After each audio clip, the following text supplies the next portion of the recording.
Good morning. We are extremely pleased that you are here. It is good to come together for the purpose of co-creating. Do you agree? You're knowing what you are wanting? Are you enjoying the evolution of your own desire? It is evolving, isn't it? Are you enjoying the expansion? Are you enjoying your variance with your desire? That's the big question. Are you enjoying it when a desire is hatched, it's clear to you, but you don't believe it? Do you enjoy that? Of course you don't. Do you like it when you chew on ground glass? It's pretty much the same, isn't it? Are you able to avoid chewing on ground glass? Mostly. If somebody offers you a big old bowl of it, you say, I'll pass. But if there's a little piece of it slipped in, hidden by other happy-looking food, we've enjoyed this interaction immensely. But we're just playing with you a little bit because we know that you are wise enough to know that when you get hold of a thought that is really in opposition to your own desire, that it's not a good idea for you to foster it, which means it's not a good idea for you to continue to focus on it and poke at it and thrash about in it. And yet you do it all the time.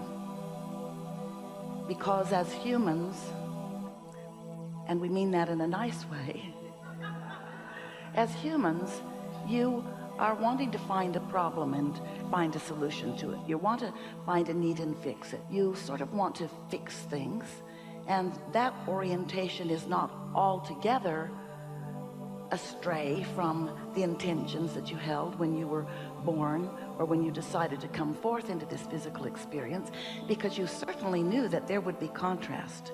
And you knew the value of it because you knew out of contrast, you as a leading edge creator, and that's who you are, that's why you're here.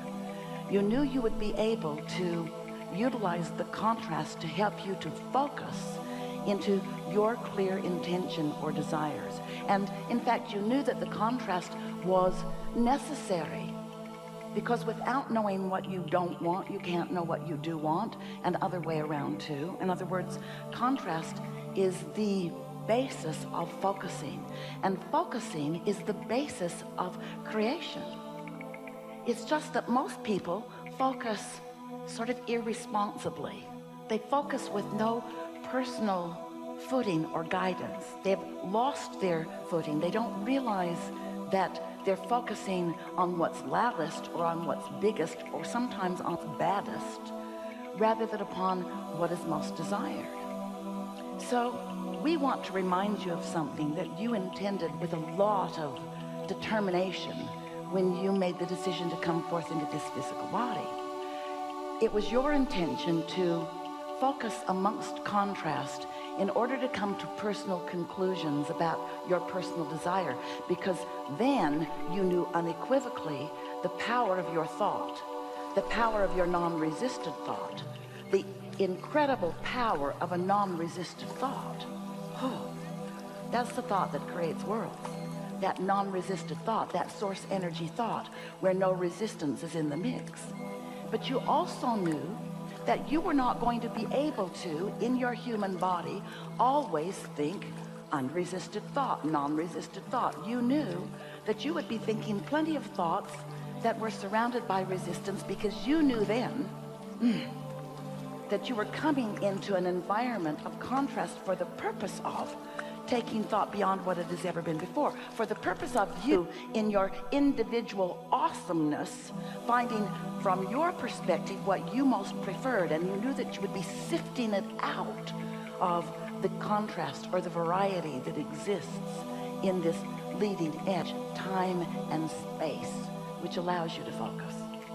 So you knew that you would experience some contrast, but you also knew that when you did, you would be aware that you are doing it. And that's where we come in, to remind you of your own guidance system that lets you know when you're about to chomp down on a little piece of glass in your food. In other words, you can, in a pre-manifestational way, have awareness of that, or you can wait until your mouth is bleeding. That's post-manifestational awareness. In other words, you can see it coming, you can sense it coming, or even better, not be one who's avoiding the ground glass, but one who is, and here it is, following the path of least resistance. And the path of least resistance will not lead you to chomp down on that ground glass. The path of least resistance is the path that feels the best to you. But we have a sort of sales job that we have to do with you, because you are human and you've been focused upon the contrast. You've come in many ways to believe yourself as those who are supposed to suffer and struggle and sacrifice and bleed a little. It's the leading edge, friends. It's not the bleeding edge. It's the leading edge. It's the leading edge. You've come into this leading edge environment intending to find new awarenesses for you, new things that you desire, and new ways to find them. So this guidance system that you were born with, it's your emotional guidance system.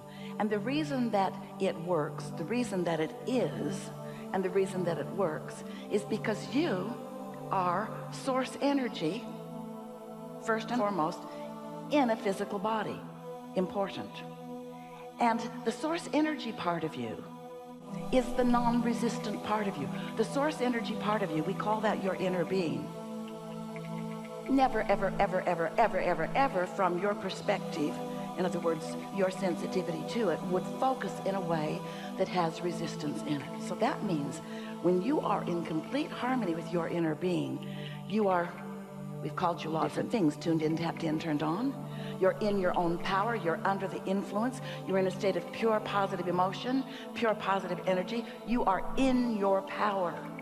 You just don't stay there very long, and that's all right too, as long as you know that that vibrational place is there for you and that you can find it.